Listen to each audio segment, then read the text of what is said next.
Welcome, Meatsmiths. You are listening to a Meatsmith Harvest. Restoring husbandry to prosperity. By means of the traditions of our fathers. This Farmstead Meatsmith production is made possible by you. If you like it, please consider supporting our team by going to patreon.com/Meatsmith and donating at a level you'd enjoy giving at. Your gift helps us increase the quality and quantity of all our free media education. Thank you, and happy harvesting. Hi, Brandon. Hi, Lauren. It always seems like a whirlwind has happened. Yeah. Right before we record. Both literally and metaphorically. Outside, the wind is whirling. It is. Enthusiastically. That's right, because we're in Oklahoma now. Yeah. And the wind comes sweeping over the plains here. It does, and I even saw that it's been blowing pretty hard even in the Pacific Northwest. Really? Yeah. The farmers markets just had to give up one of the days. Oh, no. Because the canopies were just taking flight. You got to have like 40 pounds on each leg or they're just gone. It was unworkable. How sad. They had some wind out there too. Yeah. Well, I think in Oklahoma they're a little bit more set up for it. Yeah, I think so. More or less. Yeah. I can hear our kids actually right now. I mean, this is kind of the first blustery day, really blustery day. Yeah. And they're like loving it. They're trying to find high points. I don't know. Our children are so enthusiastic. Unbridled enthusiasm about all things. And so they were standing on the tallest fence, just squealing, all of them. Asking to get blown over. Yes, I think that's what it was. They were trying to get high enough so they could get some lift. Yeah. Like, I think they want to surf tornadoes. That's what's going on. I don't want to even tell them that storm chasing is a thing. Yeah, don't. Yeah. Yeah. So they love it. They love all the weather. Yeah. All the thunder, all the lightning, all the wind. They're very into it. They kind of like all things Oklahoma right now. Mm-hmm. When we first got here, the big thing was bugs. Oh. We actually had to buy a bug book so we could identify them all. Right away. None of them knew any of them. No. Very foreign. I don't either. Also, there's bajillions of them. Of bugs. Every footstep. Yeah. It's so different. It's really amazing. I remember reading about the Pacific Northwest that the temperate rainforests they have the most life per square foot or something like that. But you got to wonder about those stats because the data collection to prove that would literally be global in its scope. So I don't know how true it is possible to be in that kind of statement. But my experience is out here in the cross timber on the prairie, every step you take on the grass, you have what is a group of insects? You have a herd flock of insects fleeing every step, every single step. Yeah. At least 20 grasshoppers and other skittering, buzzing little things. It's just every square inch is alive with insects out here. Yeah. It's really amazing. It just makes me think of poultry. Poultry should be eating them because they're so epically abundant. They're everywhere. Yeah. You can walk outside and it's just humming. Yeah. All the time. Yeah. Unless it's raining, but yeah, it's just humming all the time. it's very alive. It's really pretty. Yeah. And our kids started making up games of what to do with grasshoppers right away, which I will spare our audience of. Because we here at Farmstead Meatsmith are for the ethical treatment of all living animals. But I can't say the same for our children. No. They haven't built that virtue yet. Oh, man. At least not for insects. Yeah. Well, they've been capturing lots of them to make flies. That's right. Yeah. Because all three of our boys have made fishing rods and made fishing hooks and captured grasshoppers and frozen them in order to catch fish with them. And it will be a rewarding moment if they do actually hook a fish with that kit. Yeah. And I think they probably will. Mm-hmm. They've crafted some impressive tackle out of nothing. Wire and wood and glue. They're high in enthusiasm and also perseverance. Yeah. In spite of their parents. In spite of their parents not buying them fishing hooks or tackle, which they ask for regularly. Yeah. And we just, haven't gotten around to that. Yeah. Well, I want to we're sort of jumping in midstream here, but I want to try to take some of our members and our podcast audience on the journey that it's been, how we've gotten here. Yes, we moved. Yeah. This is the post-move podcast. That's right, yeah. And since we've recorded, a lot has happened, both back in Washington, gearing up for the move, doing final jobs there, and then kind of landing here and preparing for the next step with the business. But before we get into the story of that, I thought we could really quick advertise for our classes because they are coming up. Yeah. And we went and moved around the dates on everybody. We had one person actually sign up and they're able to move on the calendar with us. So, but we got here and I went, I don't know when my due date is. Right, where we're going to have a baby during the class. I know. So, we're like, I miscalculated by a lot. So, that was dumb. But anyway, so now the classes are, I'm going to go ahead and misquote them here probably, but they're at the very end of April and in mid-May. Mm-hmm. And that's the family pig. That's right. Same class, new location. Yes. Yeah. That location being just outside of Tulsa, Oklahoma. And Tulsa has an international airport that is super navigable. Mm-hmm. Oh man, I'm loving the small airport phenomenon. It's so great. It's so quick and easy. Yeah. And we're about a 20-minute drive outside of Tulsa. Right. It gets rural pretty quick when you start to drive out from the city. And it's really accessible. And I like to think of us as being now centrally located. Like in a continental sense. Yeah, yeah. We're right in the middle. I think we're like a 6-hour flight from everywhere in the continental United States except for Alaska. Yeah. Yeah. Yeah, Midwesterners are they're like, wow, you're here now. Yeah. And I think the coasts can still reach us pretty easily. Yeah, and so I'm going to get pigs soon. They're probably being born right now. Yeah. And then we'll acquire them and they'll be ready to harvest April. And I'm very excited to raise pigs out here because this place has the thing that I was always hoping I would see in the Pacific Northwest, where we have lots of coniferous forests, beautiful trees, and nary a nut to speak of. There are beaked hazelnuts, which are native to Pacific Northwest, but those are completely denuded of all their nuts by all 6 squirrels that live in at least where we were. Mm-hmm. And so there wasn't much on the ground. But this place is completely different. We live amidst many post oak and blackjack oak trees and lots of hickory trees. And I'm not sure which of them are pecans yet. I'm still figuring out my tree identification. But all that to say, there are nuts all over the ground, all over the place. Mm-hmm. And we have a substantial chunk of forest where the pigs are going to live, eat, and thrive. So I'm very excited to get that going. Yeah. The other nice thing about having the classes later in the year is it will not be quite as cold. So February and early March in this region is still pretty cold or even frozen. Mm-hmm. So having the classes in April and May, although that's kind of tornado season. That's right. But, you know, we like to live on the edge here, so we're hoping you do too. No, actually it's not.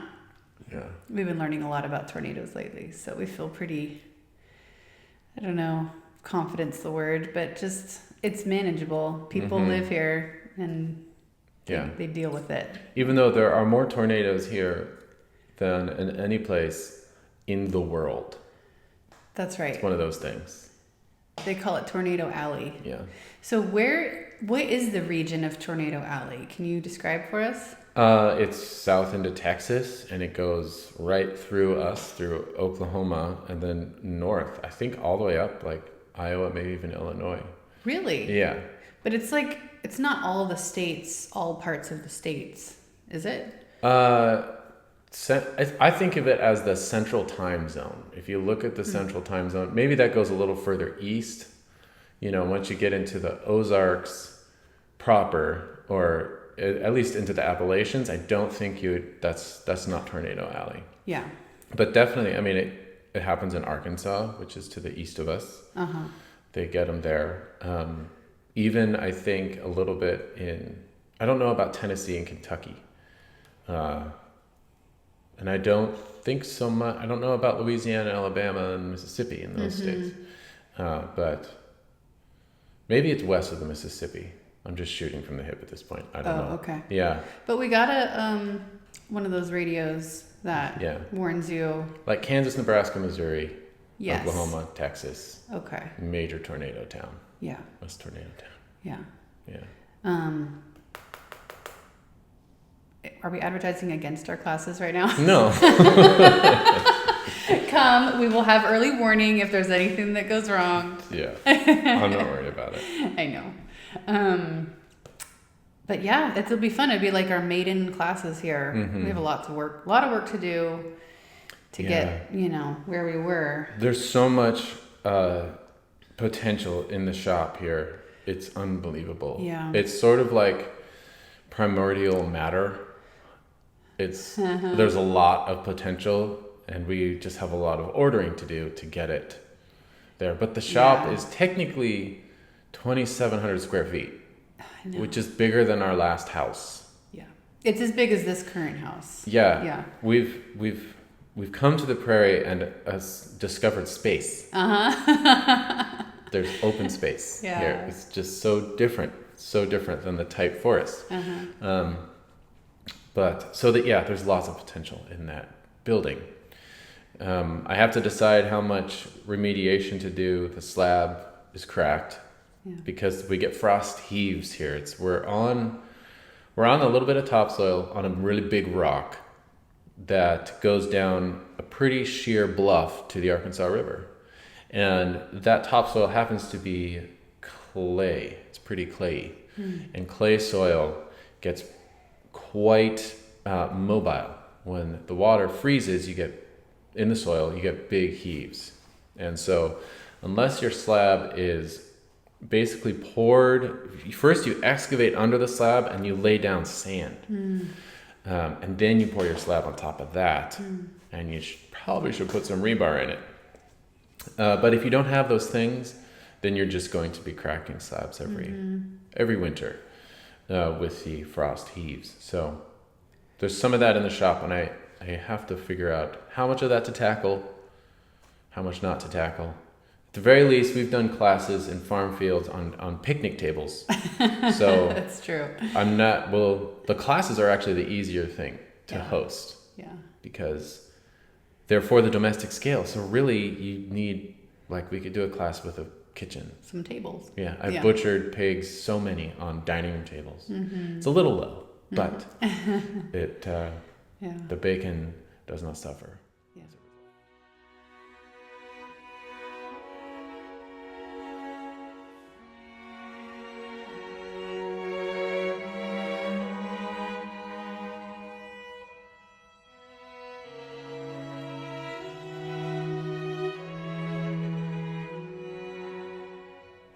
We're also waiting to close still.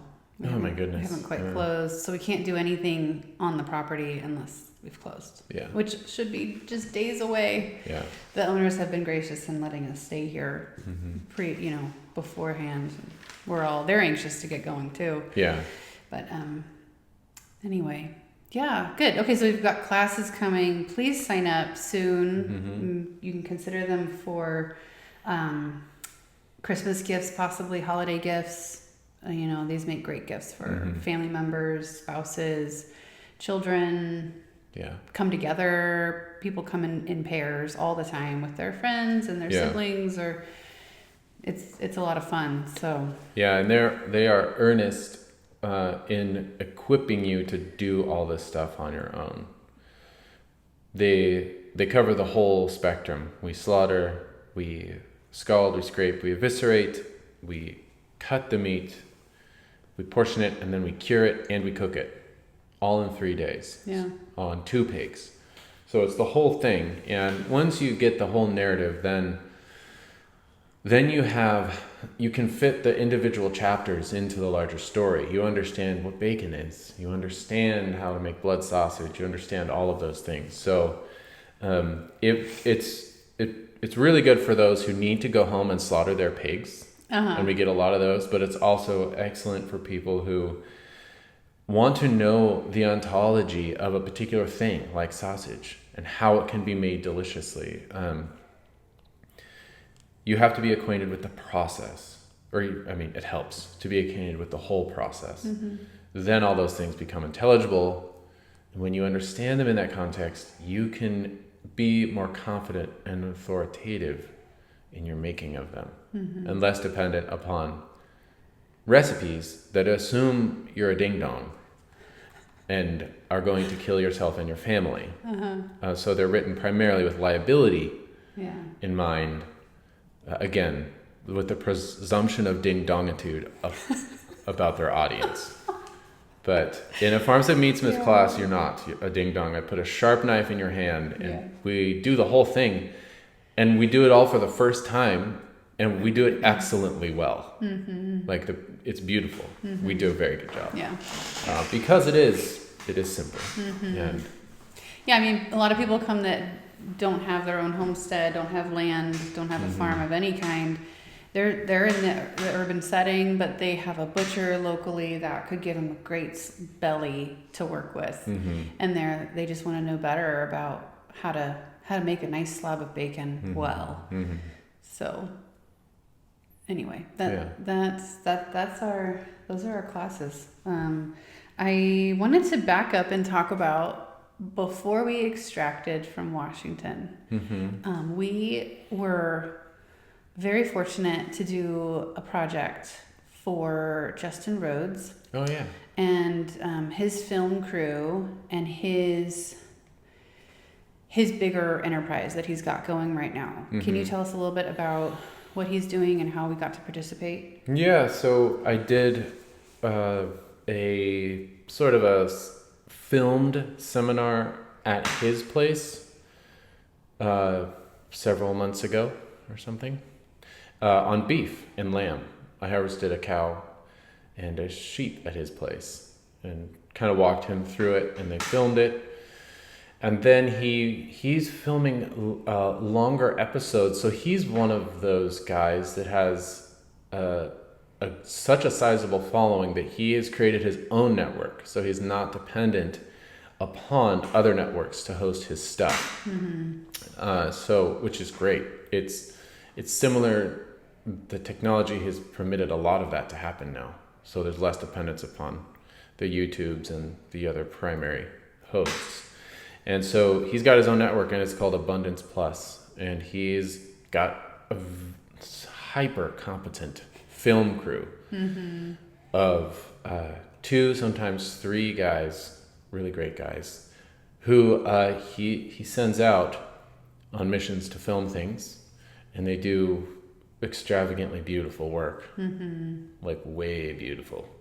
Really high quality cameras and lighting, and the skill is it's quite impressive. It's top notch. So they came out and filmed us, and I think it's going to be an episode on his network that it's kind of our story, I guess. It's like an episode on the Farmstead Meatsmith story on our family.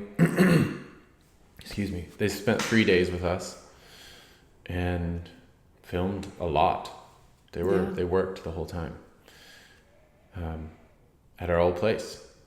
I know. That was the funny, not funny. It was almost ironic, but it almost felt right too to somehow capture in a way the climactic moment of our story and how it had blossomed into this great harvesting climax there, and they got everything. They got fields of corn and wheat.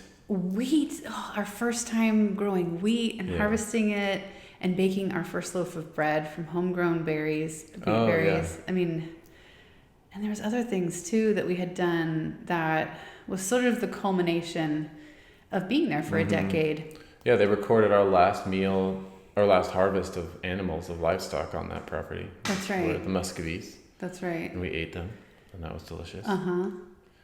Yeah, so it was just... Yeah. And the whole time we kind of knew this is it. Like, this is the last... Literally, they flew off, and then we started packing everything. Right, they were the last thing. We had to tear down the shop the next day. Right.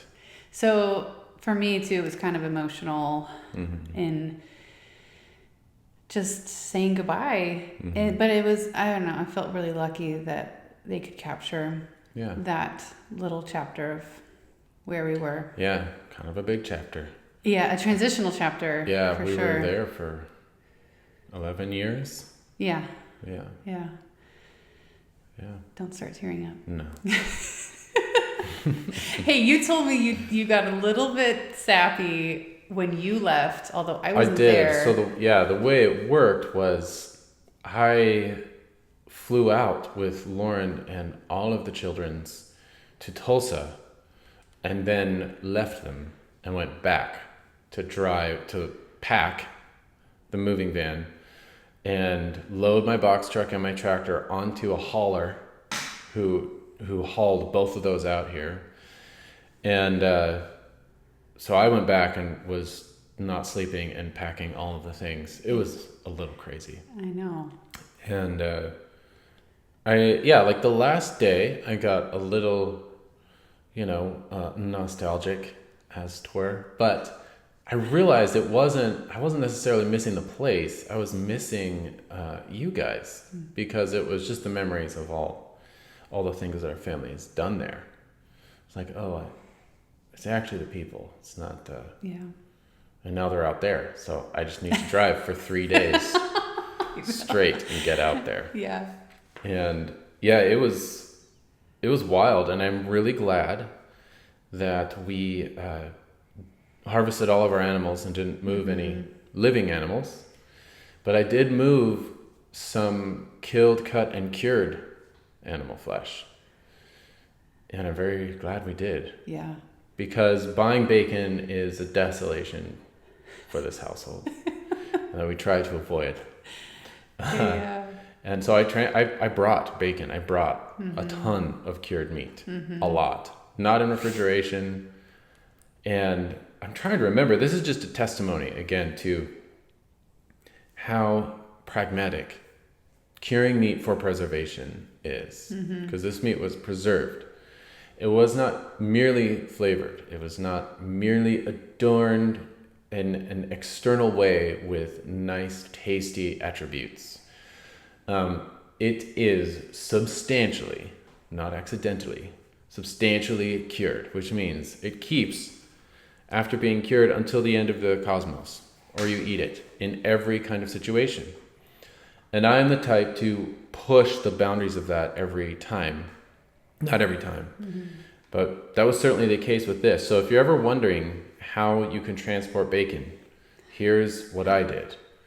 I loaded my entire shop in my slaughter truck. I could basically fit the whole thing, because it's only a 400 square foot shop, except for one very large stainless table, which I had to put in my pickup truck, and drove that out here. But everything else was in there, including several slabs of bellies of bacon and copa and prosciuttos and hams. And I use, if you watch our How to Cure Bacon videos, I drill holes in the bottom of tubs as my curing vessels and then nest them in tubs that are unholy, that do not have holes, so that the water that the salt pulls from the meat can drain and be captured in the bottom tub. And so without the bottom tub, I layered a whole bunch of already cured and smoked bacon into the holy tubs, and then just put cling wrap on top, just as like maybe they won't get that dirty. Mm-hmm. And then I put them in the box truck, and then I think they were in there for almost 2 weeks. The timeline is really fuzzy in my brain because it all happened at the same time for several days in a row. Yeah. But I loaded them, and I think we drove away either the next day, and then we drove for 3 days, and then the truck showed up. But see, now I'm confused because I loaded them on the truck, and so they were driving. There's 5 days, but I had them already loaded like 3 or 4 days before that. Yeah. So they were in there for about 10 days probably, or 8 to 10 days. Oh, and they had to stay here too for a couple days. And they parked here for a couple days without being opened or anything. So then a whole bunch of parishioners from Most Precious Blood Parish here came and helped us unload everything. Mm-hmm. And we did it all in a day, which is great because we had to return the U-Haul right away. Yeah, it was half a day. It was really quick. Yeah. And so I got to pull out all of these tubs of meat, and they looked like laboratory cultured mold projects. They were just fluffy white, bloomy molds. Because, they did have holes in the bottom, but there was not much airflow in there, and I put plastic over the top, so got them all out. And took the plastic off, and I knew that they were okay because of the initial gust of aroma was inspiring rather than discouraging. Yeah. And inspiring as in, it stimulates your appetite. Oh. So it smelled like cheese rather than death and rot, which is a dead giveaway. So I got them out, and then just I gave them a little scrub with the towel and just got the mold off. And I still have no place to hang them, so they're actually sitting on shelves in our pantry. Yeah. Because we have a thing called a pantry in this house, which is a new experience for us. Yeah. So and they're delicious, and we've been cutting off of them for a while. So if you have your doubts about the aptitude for keeping that your traditionally cured and preserved bacon might have, just let me assure you, it can go through quite a lot. It can be shoved in a non-chilled, box of a box truck for at least 10 days and survive the trip and be delicious on the other side. So I was duly impressed. How many people do you know you would say truly share your back to the land values, or your passion for home-scale craft meat curing, or simply love the multifaceted beauty of a good meal as obsessively as you do? Maybe a handful?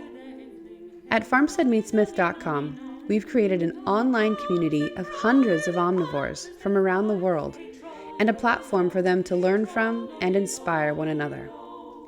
In addition to our major semi-annual hands-on educational event, The Family Pig, here at our Pacific Northwest homestead, over at farmsteadmeatsmith.com, we host a purely digital membership program with an archive of film and textual resources years deep now for you to dive deeper into your food journey with. And both our classes and online program include access to our private community Facebook page for your continued education and fellowship. We've been told that our classes are life-changing and the membership program unparalleled in quality and quantity. To get a taste of our education, search farmsteadmeatsmith.com and our YouTube channel for our free films, conversations, and downloads. Explore how we and other meatsmiths across the globe may best come alongside you, putting the knife in your hand, article by article, and comment thread by comment thread, and can support you in building your home around the harvest. Please head to farmsteadmeatsmith.com today. What did some of the guys that helped you unload, did they see it? Yeah. Did they have any funny, no, skepticism? A lot of them were, some of them have been curing. They've been doing their own harvesting, for a while too. And I think that there's, you get you develop a sense, like technically a sense, like your sense of smell, that really can give you confidence. And it's because you know unquestionably what the bad smell is. Yeah. If you can just lock that one in, then you've pretty much got it. Anything less than that is going to be all right. Yeah. Yeah, it was great. All the bacon kept, and I brought bacon. I also brought beams. That's right. Which was a little weird, but I didn't have to explain it to the people that helped us unload because they understood. Because these are our people. And we unearthed them, and this wonderful family that came and helped us out, they're like, no explanation necessary. And because the beams went in first. That's right. And these are, there's like 7 12-foot beams, the dimensions of which are 8 by 12 and 8 by 10. So they're huge, and they're hand-hewn beams. Like 8 by 8 inches by 12 inches. Yes. By 12 feet long. By 12 feet long. Okay. And I think some of them are about 11 feet long. Yeah. Very heavy, but only can be extracted from the fir trees around our property, because they were 120 feet tall and straight. And out here we have trees that are much older, but they are much smaller. And I don't think you could get beams of that size out here. Yeah. So that's why I had to bring them. Mm-hmm. Also, I hewed them by hand. So it was a little bit of work, and I can't. Their worth to me, their value is inestimable because of how much labor was put into making them. Mm-hmm. And they're beautiful. So I'm excited to deploy those in some permanent way out here. Yeah. There'll be something that our kids and grandkids and generations can utilize and appreciate, I think. That's the goal. Yeah, that's the thing that I've been thinking about, is how to actually create something that children would desire to inherit. Mm-hmm. That is a whole new thought category, because we live in a time of, mostly, if not rebelliously rejecting our fathers, our parents, we have new styles. Mm. We are starting over again. Mm-hmm. We don't inherit any customs from our parents, except for ones that they slip in that we're not aware of. But we change the way we dress, we change the cars we drive, we change the houses we build, we change the way we cook. Mm-hmm. Almost every generation for the past, 100 years. Mm-hmm. And so the thought of actually creating something that your children would want to inherit, that they would want to stay, because it's better than anything else, is a high task, a high calling. Mm-hmm. That they could look at the rest of the world and be like, no, all the world is not as beautiful or as transcendent or as desirable as this thing that was created by my parents for me to inherit. So I don't know how we're going to do that. Yeah, you're talking about just generally you want our property to be something that is it's transferable, or when you look at creating permanence in a place, it's we just don't do it anymore at all. And Oklahoma is strange. We're sort of technically as you go east, from the west, you're supposedly getting into older parts of the country, parts that have been inhabited by Europeans for longer, and so they have a little more history that coincides with ours, and older buildings. But Oklahoma is not so much. It's only been a state since like 1907 or something. So it's actually very young also. Yeah. Young like Washington State was. So there's not a lot of permanence built in to the lived landscape, to the architecture or the farmsteads. And it's a bit of a task to do so, on account of there being high winds and tornadoes and stuff and frost heaves, but not impossible. And so, yeah, I think about that, and we live on this rock that has these amazing sedimentary layers of rock that can be excavated almost as like ready to go slabs. Like it's kind of ready to go. You just got to dig down and get them out. Yeah. And we use these raw materials. You can build something, and an oak, even if these trees are, small, the wood is very hard.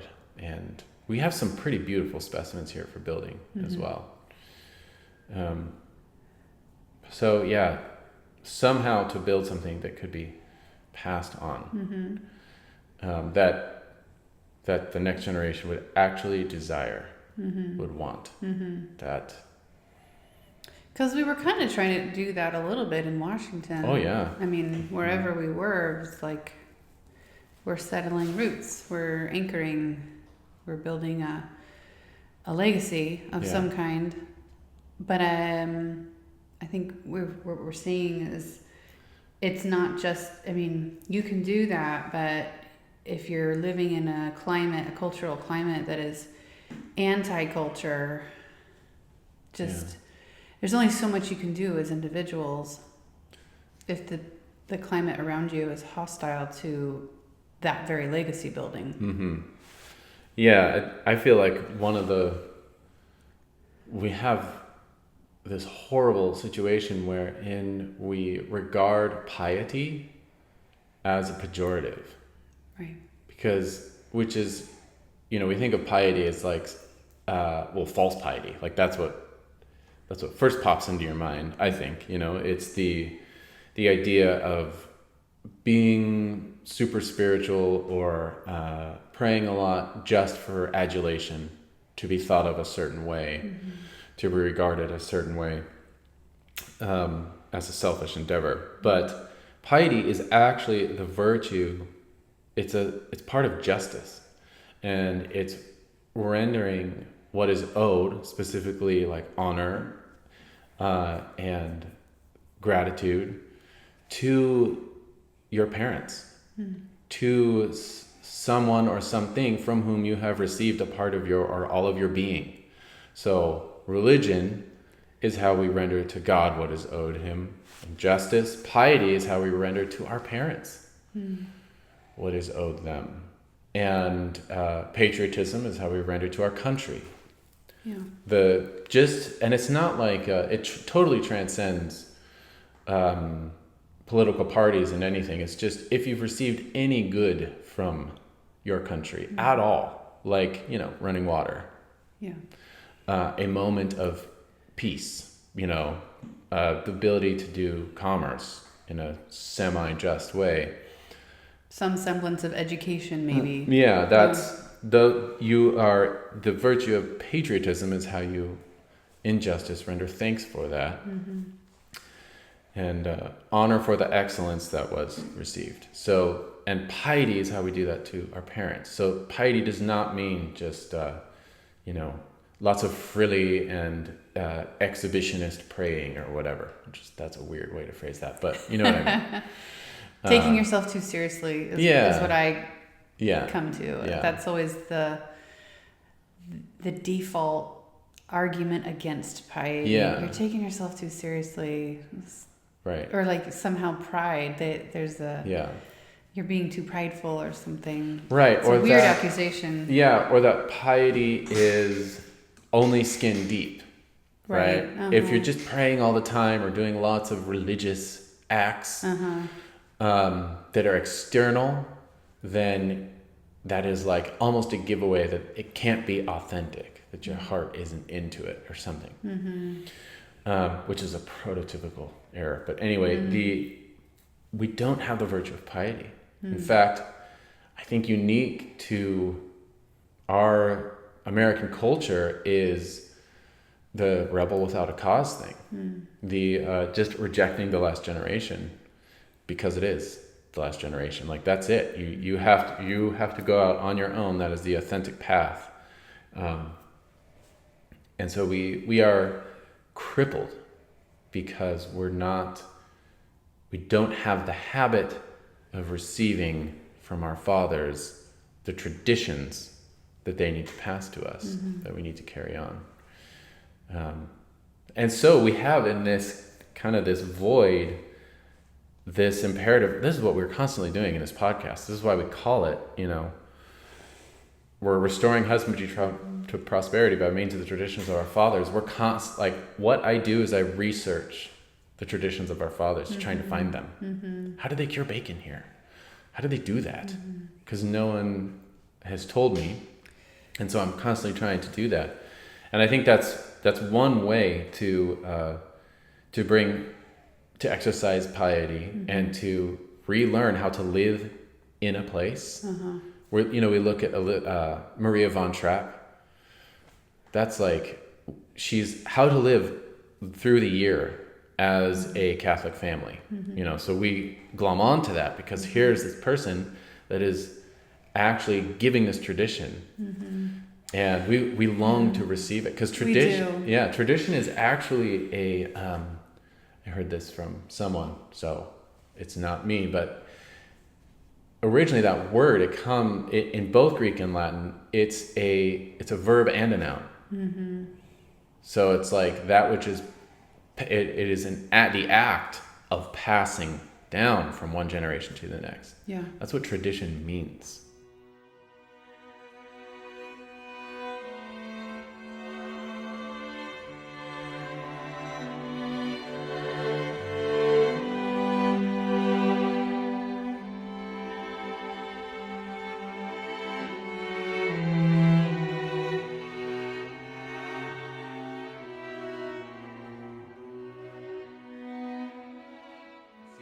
If you look at, we see that a lot in a lot of our stories, like the whole Pinocchio story, even just the Disney version. You have to rescue your father from the belly of the whale. Okay, wait, unpack that a little bit. It's made sense in the past to me, but it's not. How do you do that? Well, you can't, I think, this is what I think, you can't totally rebel from your father. You have to leave and cleave, and you have to do your own thing. But you have to bring, I think, if we were to interpret it more on a psychological level, this is kind of how Jordan Peterson goes at it. It's that you have to resurrect your father, your dead father. And which I think means you can't reject everything from your father. You actually have to inherit his traditions and tailor them to your times in a way that works. And so that's kind of the type of that story in Pinocchio, of the father being swallowed by the belly of the whale. And in some ways, the mission of the very next generation, the goal is to resurrect the father, is to save their father. But I think even on a simpler level, tradition is the assumption to get out of the psychological analysis of it. It's actually an assertion that there is truth, goodness, and beauty that is not contingent, that is not just relative, that changes not with each generation, that there is actually an objective good, an objective truth, and beauty that is unchangeable. And it's preserved orally, a lot of time. And that's how we receive all of our customs. It's oral. And we go back and we need to preserve it. Because if it's not changeless, then yeah, we can just make it up with every generation, which is kind of what we're trying to do right now. Yeah. I think, in our culture. Yeah. I think there's a lot that our generation specifically, maybe it's the millennials, but also slightly younger, slightly older, we are hungry for tradition. And I don't know generationally why. I know that maybe some of the older generations felt shy in giving the traditions, and I can only guess maybe they didn't want to impose. There was a hesitancy they didn't want to be oppressive maybe that was a reaction against their parents who were too oppressive. I don't know. But a lot of our generation feels kind of a void because there was very little imparted to us in terms of something that had a legacy several generations back. And that goes from recipes to fashion. Like, you know, everyone's wearing what their great grandfather wore now. Seriously, like those are the target fads right now. And men are all bearded and they're wanting to, I mean, if they're, you know, people of any depth, let's say, I mean, there's some really hokey fads out there right now and they'll be gone in maybe a few years. But I don't know, like even music wise, like our generation is hungry for classical chant. And not just even religion, but like, although religion too, certainly that does qualify, but we're just hungry for things that have lasted in the past. And I think it's because they indicate that there is a reality, that there is truth beyond our appetites, beyond our likes and dislikes. And I think that's part of the bittersweet element of the Industrial Revolution, and then the digital revolution, and then the explosion of comfort in our era, and our ability to not suffer physically at all, just by being a normal person that goes to work. Like you can really avoid all of it. And so this is, you know, why we have this inclination to want to do things that are hard and difficult. Like this is why I made firewood with a misery whip, which is what it's called, with a crosscut saw for 2 years. Because of this feeling that, there's something lost in the comfort. There's something, I mean, we've always said, you know, I feel like I read this from Tolkien in a letter to his son, but technology inevitably dulls the edge of human nature. Right. And we feel that dulling, like, man, I am squishy and weak. That could be part of why, too, our generation is feeling it, because it's been a couple generations now since the Industrial Revolution, where laundry machines and every kind of appliance you can imagine has made life way easy for us. I think we've been vitiated, and so that weakness, I think we're longing for something that is hard. It's sort of like a 2-year-old, or maybe a 1.5-year-old girl about this high with brown eyes, who is, you know, you're protected, you're guarded by your parents always, but there's always this reaching out to the perimeter of the safe zone. At least our children, all of them, do this. They're always trying to find the perimeter of their world, beyond which is chaos and possibly suffering, who knows. And they're always running up against the rules and the boundaries of their parents. And so that's just what our kids do, you know. And it's, in a way, they're searching for chaos, but they're also searching for the rule. To give them safety and order, and something that is intelligible, because you can see their eyes light up when they do encounter the rule, and they're like, you know, even very little kids, you know, they like that. And so I feel like our generation, we're still kind of 2 years old. That's right. Because the boundaries are so squishy and soft, like they just don't hurt. So we can kind of pretend like we are inorganic substances that don't eat and you know, we're like these transcendental minds hovering over a material substrate, immune to material limitations. And so we're still kind of doing that. And I think that makes us a little weak. It's very abstract. But. No. I think that, just in my own experience, there's almost this, like the previous generation, they didn't want to impose or oppress us. So it was actually almost in their minds, liberating for us Mm-hmm. to have so much freedom, which we've talked about before, kind of usually means license. Mm-hmm. But like I look in my own kids' eyes, when I give them the boundary, they are happy. Yeah. Because then they can run amok inside the boundary. But they know once they cross over that there's been a breach. Yeah. And I think our generation is stumbling into this knowledge. Like, I know in my own life, when I learned certain hard truths that maybe I had transgressed previously in my life, usually out of ignorance, maybe sometimes not, but out of ignorance, I just thought, well, it's permissible to do this, so I guess it's okay. Mm-hmm. But once I learned the boundary, I was so grateful. I was like, finally, someone told me, this you must not do. This line you must not cross. Yeah. And I guess mostly I'm speaking morally, but I think it applies to every facet of life, including husbandry, land. Obviously, farmers totally should get this. Yeah. And it's a natural law. It totally is, yeah. Thing. Because it's actually not fun to eat Doritos all day. Or for every meal.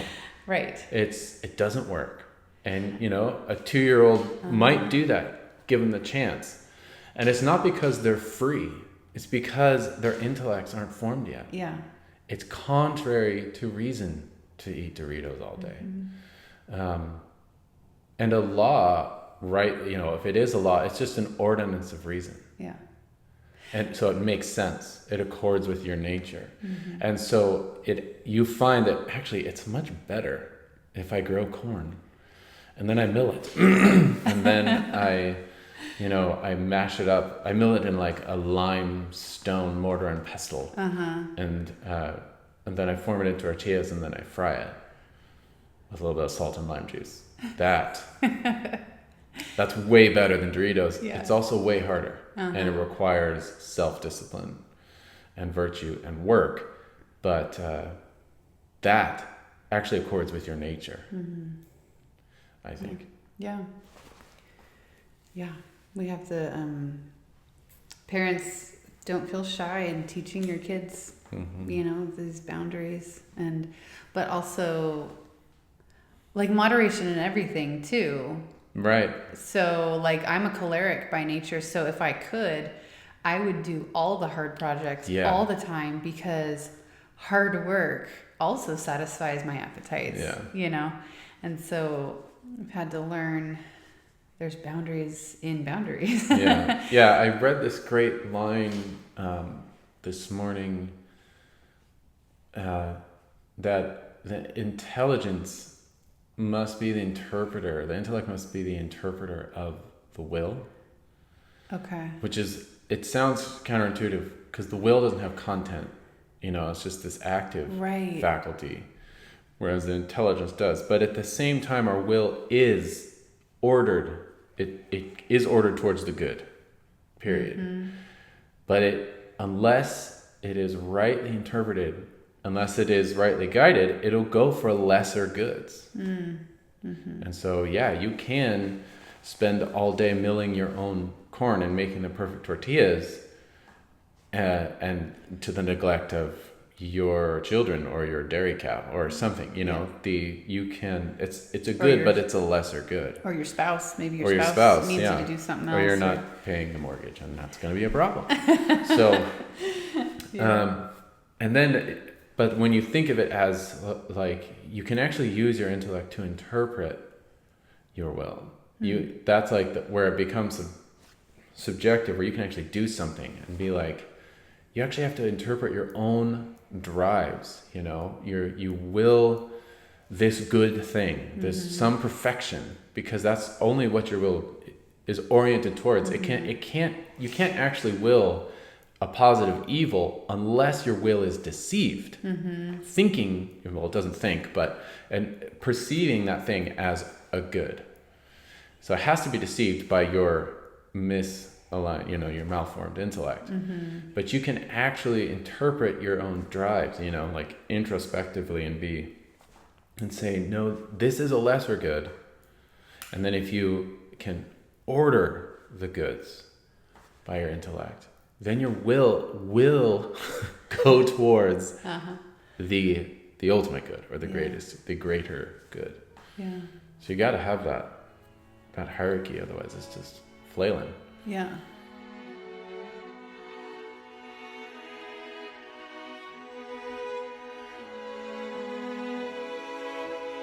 This conversation will be continued in a forthcoming Part 2 episode. Thanks for listening, and peace be with you.